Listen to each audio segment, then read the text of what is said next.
It's June 6th, and coming up on DigiTalk, 3 ways you can use your USB ports on your PlayStation 3, and the internet is officially getting an upgrade. Find out what I mean by that, and later in the show, Jay is getting into E3 tonight, and I have a new segment of my own, and we also have my App of the Month tonight. So, stick around, this is DigiTalk.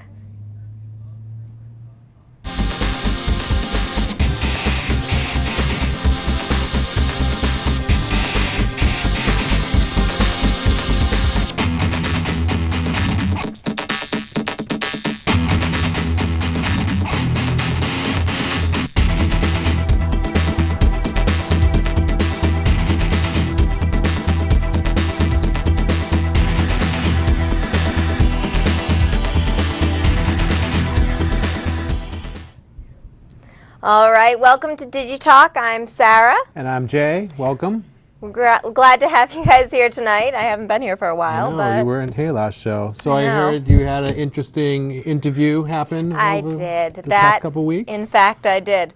So I was being interviewed. The History Channel's coming out with a new show. It's going to be on H2. It's pretty much talking about ghost stories associated with Salem and the witch trials, stuff like that. Awesome. So you can check it out. Like I said, it's going to be on H2 probably in a couple of months, and you'll see me. You're going to be a big star now. You know, I'll try to keep it on the DL, but you know how it goes. There are a few ways you can contact us. You can find us on Facebook at facebook.com/DigitalkShow, or you can follow us on Twitter at twitter.com/DigitalkShow, or you can email us at digitalk@jbdavisproductions.net. And of course, you can call us live tonight at 978-777-2720. So now is the time where we update you on what's happened in the tech world recently. As always, we have our news up first with 4 topics to run through this week. So let's get right into it. It's time for the news.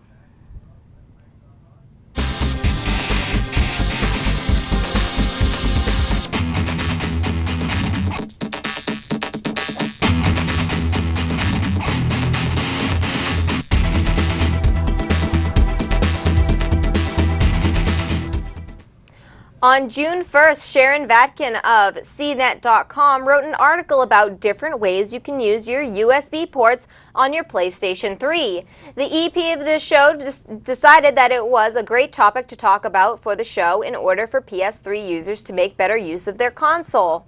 For one, you can use your flash drive to store music, photos, and movies, and then transfer them to your PS3. You can also accomplish this task by transferring wirelessly or burning a CD with the data on it. But burning a CD is a great waste of money if you're using a CDR, and using a wireless connection can be interrupted or not accessible in certain cases. Second, you can transfer game data from your console to a flash drive. Data can sometimes not be transferred to your flash drive if the game is protected, however. But when you do transfer it, and then want to access it again, you can find the saved game data in the Saved Data utility. Thirdly, you can update your system using a flash drive. The PS3 is very slow in downloading updates, and then is still slow when installing these updates. Instead of waiting for it to download, you could download the install to a flash drive and then transfer the install to your PS3. You will have to wait for it to download, but you will no longer have to wait for it to download in order to play games. Do you have a PS3? Because my brother does, and he loves it. Now, does he use a flash drive to put on music or videos or anything like that? In our den area where that is, there's the computer right next to the TV, so he'll put on Pandora on the computer and then play. So it's there's not too much of it. I've tried to access internet stuff on the PS3, and you know, it just doesn't work. I like it just for the basic game aspect of it, you know. Yep, makes sense. Okay, and up next we have IPv6, or Internet Protocol version 6, has made its mark today. Officially, businesses and organizations around the world are making the official switch to the new and improved Internet Protocol. The main difference between what we are used to using, version 4, and the new protocol is the number of IP addresses. The maximum number of addresses for version 4 was 2 to the 32nd, which is around 4.3 billion.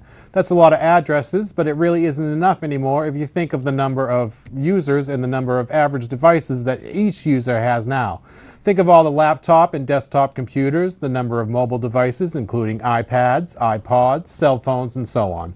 So version 6 is introducing a staggering 2 to the 128th, which turns out to be 300 undecillion, a number with 39 digits left of the decimal point. With this new protocol, the internet should be all set to support new devices for the next few years.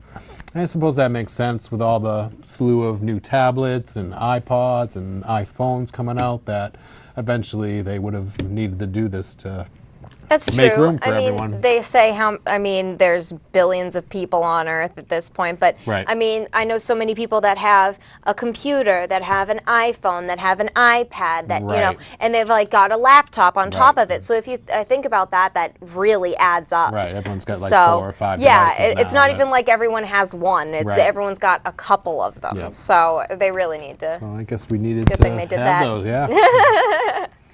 All right.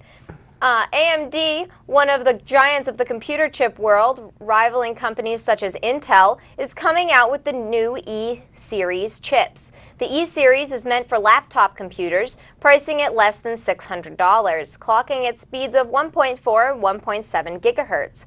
According to Engadget.com, quote, despite having slightly higher clock speeds than their predecessors, the new models consume the familiar 18 watts and still manage to claim a battery life in excess of 11 hours with Windows on idle, or around 4 hours of solid flash gaming, end quote. AMD expects E-Series processors to roll out in laptops created by companies such as Acer, HP, Samsung, Sony, and Toshiba, to name a few. I've never been a big AMD fan. I've always used Intel, and you're a Mac user, so you're with Intel as well. So it seems like a good way to make cheaper laptops, though, which is good for people. So makes can't afford laptops more accessible to people who maybe couldn't afford a desktop. Right. Or seems like gets some pretty decent battery life too, which is always good. Right. And also in AMD news, Microsoft, Intel, and AMD showed up at Computex 2012, which is a Windows 8 trade show. Intel is the most well-known processor manufacturer, but AMD was right in the middle of it as well with their new Trinity chip. And they had their first Windows 8 prototype device at the show too. The Trinity's prototype device is made by Compal and has an 11.6-inch 1366 by 768 tablet with a keyboard dock. What sets it apart from other Windows 8 tablets is that it has a kickstand and makes use of AMD's Trinity A6 APU battery life. Battery life, video handling, and performance information is currently unavailable in this early stage of the manufacturing cycle. So it seems like more tablets are turning to AMD to maybe give Apple a run for its money, and it's not going to happen. Yep, I agree. I love my Apple. Yep. Apple fanboys. I just can't. Coming up after the break, I'm going to be talking about the Electronic Entertainment Expo, and Sarah has her new Where's Bert segment, which we know you love. We also have Sarah's App of the Month later in the show, Flashlight. So you don't want to miss it. This is DIGITALK. It's been called a silent epidemic. It's time we call it out for exactly what it is. A very serious disease that has to be stopped. This is Bert Michaels. Join us. Choose to share, act, learn, and give.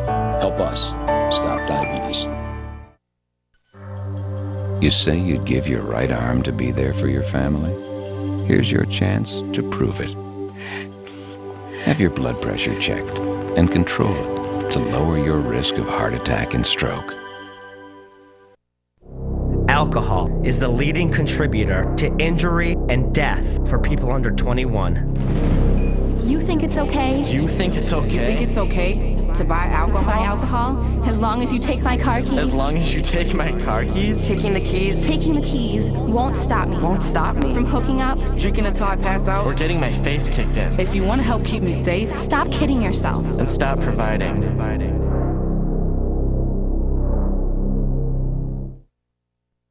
Does peace really have a chance within our lifetime? At Rotary, we believe it does. We've created programs at universities around the world dedicated to teaching peace and understanding to a new generation.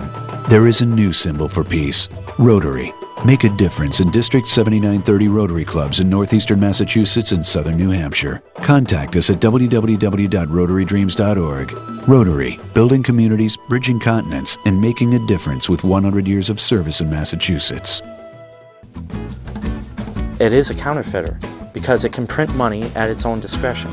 They set the system up so that debtors are rewarded and savers are punished. We owe tons of interest to the Federal Reserve. It's so important to understand that we need to use gold and silver. Debt and leverage is okay, but it's when you get excessive, like the path we're on now, there's no return. I think we've passed the point and they know it. All of this comes together. All right, well, welcome back to DigiTalk. I'm Sarah. And I'm Jay. Hope you guys are having a good time out there in TV land. I want to let you know that you can find our latest shows on DCAT's servers at danverstv.org. You'll find these shows and all of DCAT's recent shows by clicking the On-Demand menu button at the top of the page. Now, I hear you have something pretty interesting to talk about right now, Dre. We're going to be talking about E3, which has taken place this week. So, as some of you may know, the 18th Annual Electronic Expo, more commonly known as E3, is currently being held at the Los Angeles Convention Center. It takes place from the 5th through the 7th, and like PAX, E3 is used as a platform by video game developers and companies to show off their latest games and hardware, and there were some very exciting announcements from the big three, Microsoft, Nintendo, and Sony. First up is Microsoft. Microsoft's press conference was called Xbox Entertainment Evolved. Besides debuting a slew of new games, including Halo 4, Call of Duty Black Ops 2, and Resident Evil 6, Microsoft was more about unveiling new entertainment and multimedia features for the Xbox 360. Coming soon, Xbox users will be able to take advantage of web browsing with Internet Explorer 9, which can be controlled via a tablet device. Another feature due to hit soon is something dubbed Xbox Smart Glass, which allows you to stream media from your mobile device as well as use those devices as a second screen or remote control. This new feature is due to hit during the holiday season of this year and will be available for Windows 8, Windows Phone, iOS, and Android devices. Finally, Microsoft announced new sports content partnerships with the likes of the National Basketball Association, National Hockey League, and ESPN, so sports fans can rejoice. Microsoft's press conference shows just how much they are trying to make the Xbox more than a game console, but rather a whole multimedia experience for your living room. And Nintendo had a strong showing this year at E3 as they were the only company to debut a brand new console known as the Wii U. The Wii U is said to be targeted at more hardcore gamers, and they are doing this by focusing on third-party developers, which always seemed to plague Nintendo with the original Wii. The Wii U promises better games, better graphics, and a unique tablet controller with features like gyroscopes, buttons, dual analog sticks, directional pad, and a 6-inch touchscreen for a totally new type of gaming experience. The device is also designed to double as a TV remote. Nintendo also showcased a ton of new games for the system as well as new games for their handheld device, the 3DS. It's still a bit too early to tell if the new console will bring Nintendo back to the head of the pack, but at this point it looks promising and it's exciting to see Nintendo once again being innovative. And last but not least, we have Sony to talk about, and they gave us a preview of PlayStation All-Stars Battle Royale, Far Cry 3, Assassin's Creed 3, and God of War Ascension, and a few new titles for the PS Vita. All in all, it was a week showing for Sony. Something known as Wonderbook is possibly the only really exciting thing to come out of Sony's press conference. Wonderbook is basically an augmented reality edutainment product for the PS3. The user holds a physical book-like object, and the title displays digital content on the PlayStation 3 screen. Overall, it's an exciting time to be a gamer, and there looks to be a ton of great new content coming for us fans over the next year or so, even though we look to be stuck with current-gen machines for the time being. Keep an eye here on DigiTalk over the next few months as we review these new games and consoles. So it's pretty exciting. I know I'm pretty excited about some of the Xbox features coming. I know, Black Ops Black Ops? too. I didn't know you were a Black Ops fan. Oh, I love Black Ops. It was so good. And I have to say I did get into Modern Warfare 3. Yep. It took a little bit, but Yeah. it's pretty cool. It's not as good. I played so much Black Ops that it was hard to transfer from Black Ops to Modern Warfare 3 just because Black Ops was so good. Yeah. So hopefully the sequel will have some good stuff in store. absolutely. And what do we have coming up next? Where's Bert?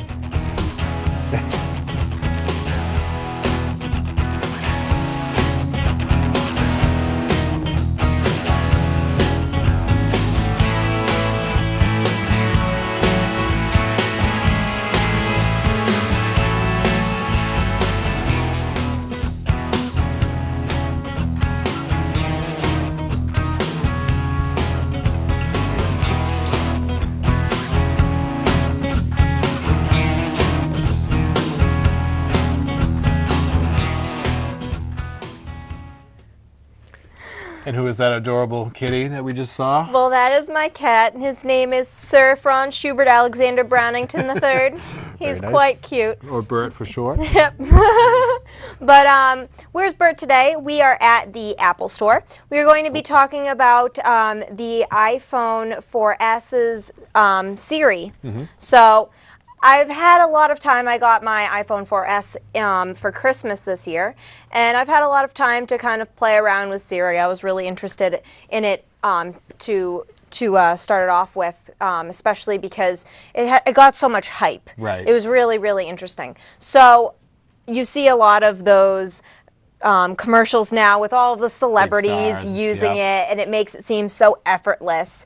And really, sometimes it is effortless to use, and it does really help your experience with the iPhone, but a lot of times it's just really not up to where kind of we are with using electronics. But one of the things that it definitely works well with internal functions.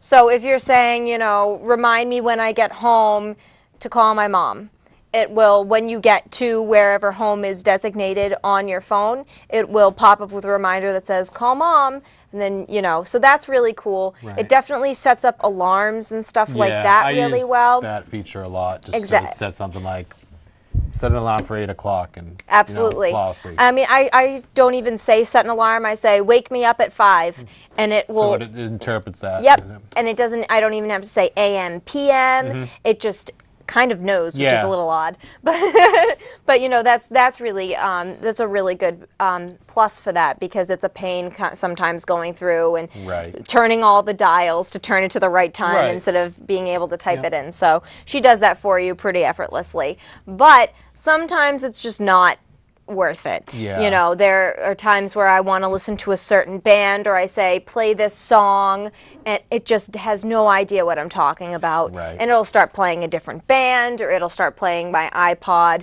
from the beginning, which is definitely not what I want at the time.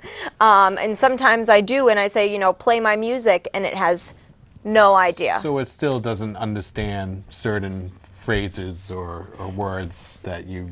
And it's odd, because when I started to kind of figure this out, I went through the whole menu, because there's a menu that says if you're looking for this, or if you're doing tutorial, and it will, I say exactly what it says, and she still doesn't understand me. So I know that my accent, I don't really have an accent. I'm pretty easy to understand. I don't understand why she doesn't understand us. I mean, sometimes my friends will use my phone, and after a couple of times of me getting frustrated, they'll put on a crazy accent, and it'll work.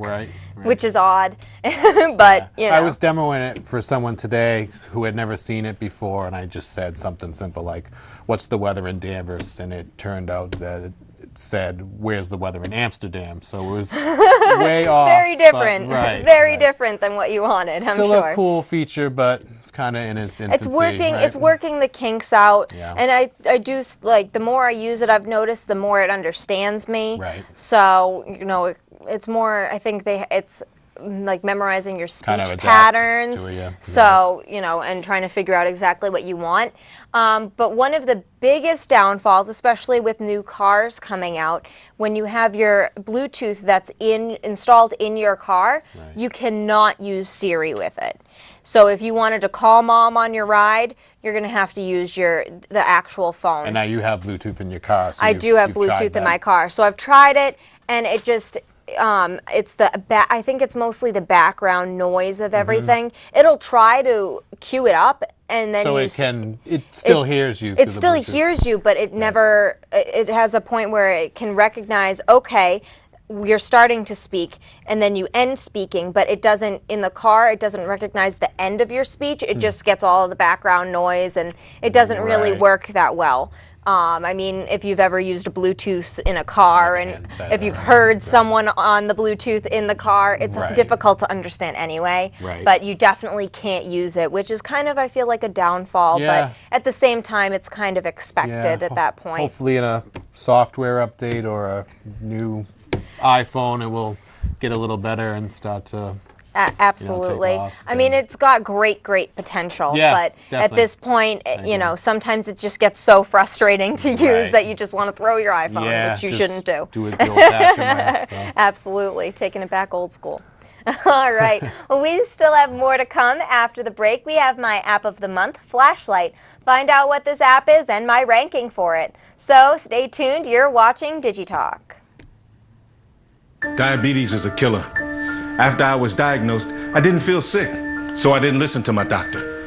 Then it struck. I had a heart attack, then a stroke, and I was only 49. People with diabetes are 2 to 4 times more likely to suffer a stroke than people without diabetes. And many who survive are severely disabled.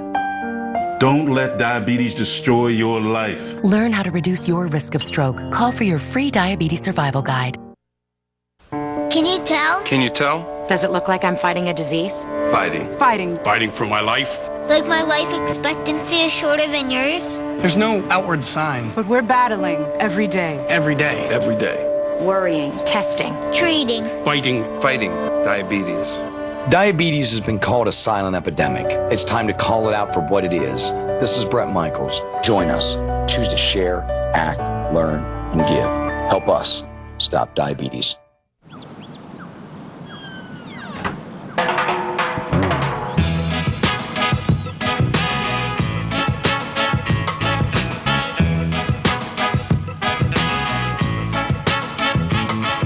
Hands can do incredible things. Now they can even help save a life with hands-only CPR. If you see an adult suddenly collapse, just call 911, then push hard and fast in the center of the chest until help arrives. Learn more at handsonlycpr.org. When I was president, diabetes affected nearly 10 million Americans. Today, more than 21 million children and adults are affected by diabetes, and another 54 million people are at risk of developing this disease.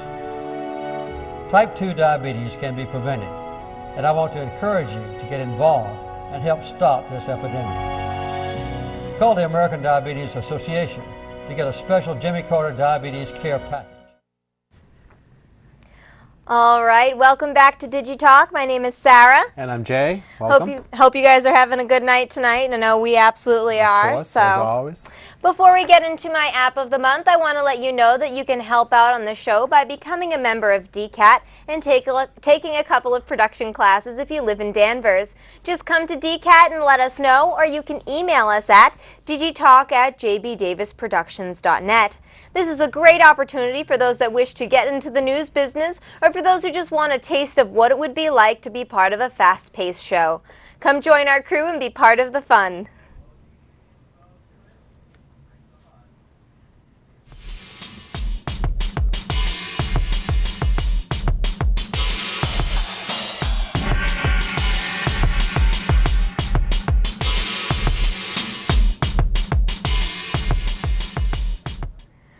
All right, so my app of the month is Flashlight.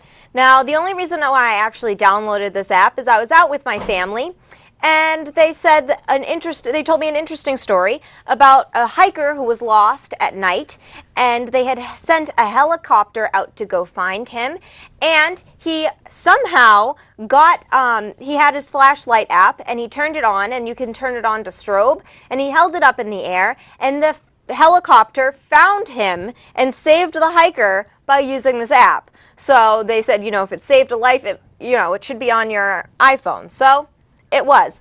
Now, I absolutely was very, very hesitant about this app. I said, you know, why do I need a flashlight app? You know, not like I have a flashlight in everyday use, you know, you don't really think about it. But I have to say, now that I've downloaded this app, it's the most used app in my entire phone. I use it all the time. For instance, a couple of nights ago, I went out with my friends for have some fun, you know, like we do. And I was coming home and I got a burst of joy and decided to run down the street. Now, as I was running down the street, I heard one of my earrings fall out. And I went to go look around, and of course it was trash night of all nights. So I realize my earring's gone, so I start to look for it. And of course I pull out my handy dandy flashlight app.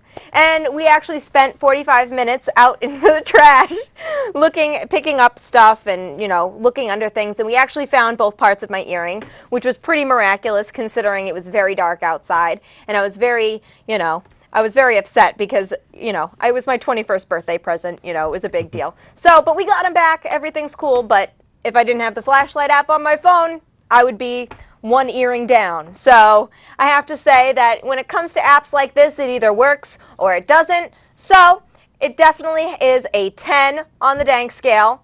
It is a really great app. I really suggest you use it. It uses your flash portion of your phone as the flashlight itself. So it's a really, really great app. I suggest everyone do it, just even for safety. So definitely download this app. It's really great. And it's free. So there you go.